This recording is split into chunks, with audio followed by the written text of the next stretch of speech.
Welcome back to Educator.com's English Grammar course. This lesson is about pronoun case and relative pronouns, but it's really about when to use who and when to use whom. Let's get started. Alright, I'm sure you've been in this situation before.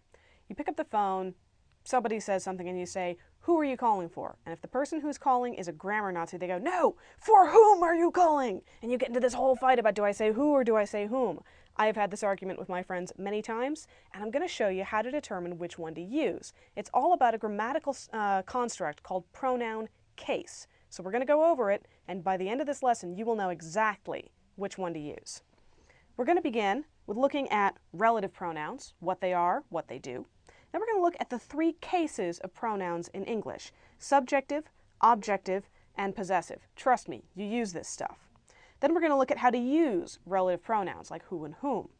You're going to look at how to use them in comparisons, how to use them as modifiers, when to use we and when to use us, and finally, we're going to wrap it all up with who versus whom.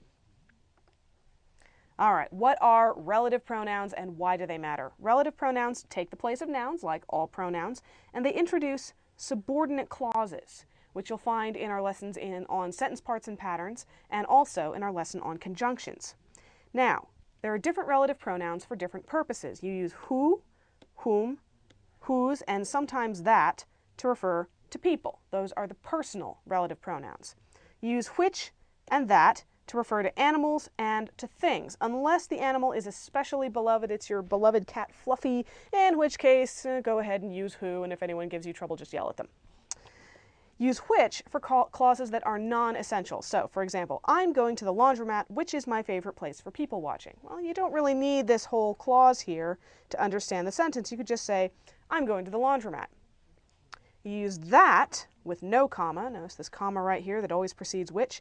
You use that with no comma for clauses that are essential to the meaning of the sentence.